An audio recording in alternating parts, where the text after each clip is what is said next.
Hi friends, good morning. Welcome to the medium. ఇవాళ మన topic ఏంటి అని అంటే స్టాలిన్ గారు తమిళనాడు సీఎం. స్టాలిన్ గారు ఒక స్టేట్మెంట్ ఇచ్చారు ఇఫ్తార్ విందులో పాల్గొని. ఇఫ్తార్ విందు ఏంటిది? రంజాన్ మాసంలో ఇస్లామిక్ పౌరులు వారు ఆ రోజాని బ్రేక్ చేయడాన్ని ఇఫ్తార్ విందు అంటాం. ఓకేనా? రోజాను బ్రేక్ చేయడాన్ని ఇఫ్తార్ విందు అంటాం. అంటే రోజా అనేది ఉపవాస దీక్ష, చాలా కఠినంగా పాటిస్తూ ఉంటారండి.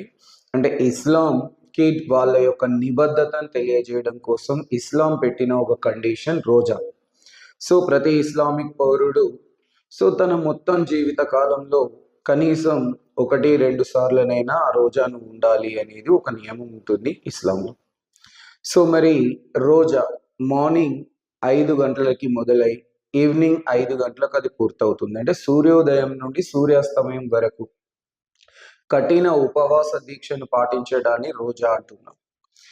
మరి ఆ సూర్యోదయం నుండి సూర్యాస్తమయం వరకు కఠిన ఉపవాస దీక్షను పాటిస్తారు. సూర్యాస్తమయం కంప్లీట్ అయిన తర్వాత తీసుకునే విందును ఇఫ్తార్ విందు అంటాం. సూర్యోదయానికి ముందు తీసుకునే విందుని మనకి షరియా అంటాం. ఓకేనా? షహరీ అంటాం. షహరీ. మరి ఈ ఇఫ్తార్ విందులో పాల్గొన్న స్టాలిన్ గారు ఒక మాట అంటున్నారు. ఏమని? ఇస్లాం తను తింటున్న ఆహారంలో కొంత భాగాన్ని ఇతరులకు కూడా దాన ధర్మాలు చేయాలి అని బోధిస్తోంది. సోదరాభావాన్ని ప్రచారం చేసే మతం, అలాగే సత్సంబంధాలను ప్రేరేపించే మతం ఇస్లాం అంటుంది. ఓకే, మేము కూడా అంగీకరిస్తున్నాం సార్. ఇక్కడ ఎందుకంటే ఇస్లాం జకత్ అనే ఒక నియమాన్ని పాటించాలి అని చెప్తోంది పవిత్రమైన రంజాన్ మాసంలో. మరి పవిత్రమైన రంజాన్ మాసంలో ఇస్లాం ఖచ్చితంగా ప్రతి ఇస్లామిక్ పౌరుడు తన మొత్తం సంపాదనలో కనీసం 2% వరకైనా ఖచ్చితంగా దాన ధర్మాలు చేయాలి. ఎవరికి చేయాలి అంటే ఇక్కడ ఒక పాయింట్ ఉంటుంది. ఏంటి? సున్నీ ఇస్లామిక్ తెగ పాటించే షరియాను జకత్ అంటాం.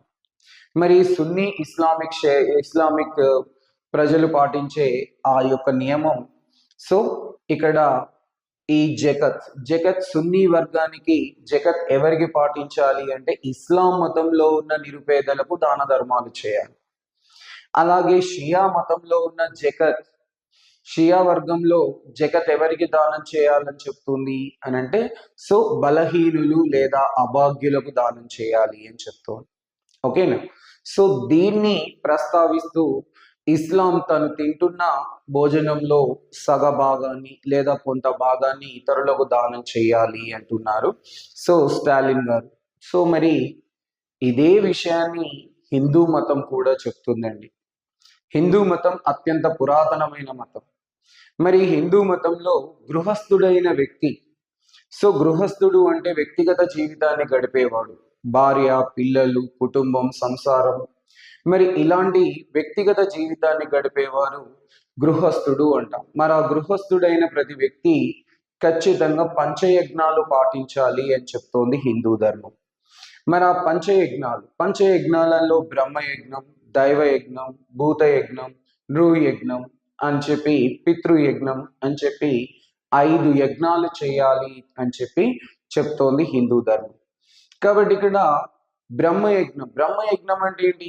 ప్రతి వ్యక్తి కూడా తన వ్యక్తిగత జీవితాన్ని గడపాలి ఖచ్చితంగా. అలాగే దైవయజ్ఞం నువ్వు ఏ దేవుణ్ణి అయితే నమ్ముతావో ఆ దేవుణ్ణి ఆరాధించు. ఎందుకంటే నీ యొక్క నైతిక ప్రవర్తన, నీ యొక్క వ్యక్తిగత జీవితం ఒక ఆర్డర్లో ఉండాలి అని అంటే ఖచ్చితంగా ఒక దేవుణ్ణి నువ్వు విశ్వసించాల్సింది. కాబట్టి విశ్వసించాలి. అలాగే పితృయజ్ఞం, నీకు నీ జన్మకు కారకులైన పూర్వీకులను పూజించాలి. అలాగే ఇక్కడ నృయజ్ఞం ఏంటి అంటే మనకి దాన ధర్మాలు చేయాలి. ఎవరికి? అభాగ్యులకి. అలాగే భూతయజ్ఞం అంటే వర్షిప్ ఆఫ్ నేచర్, ప్రకృతిని పూజించడం, పంచభూతాలను పూజించడం అని చెప్తారు. ఓకేనా? మరి హిందూ ధర్మంలో ఉన్న ప్రతి గృహస్థుడు పాటించాల్సిన నియమం ఈ పంచయజ్ఞాలు. బ్రహ్మయజ్ఞం, దైవయజ్ఞం, పితృయజ్ఞం, భూతయజ్ఞం, నృయజ్ఞం. మరి నృయజ్ఞం అనేది దాన ధర్మాలు చేయాలి అని చెప్తోంది. ఎవరికి అంటే అభాగ్యులకి, హెల్ప్లెస్ పీపుల్. సో మరి అభాగ్యులకి, హెల్ప్లెస్ పీపుల్ కి దాన ధర్మాలు చేయాలి అని చెప్తోంది. మరి ఈ నృయజ్ఞం అనేది మీకు తెలియదు అని మాత్రం నేను అనుకోలేను.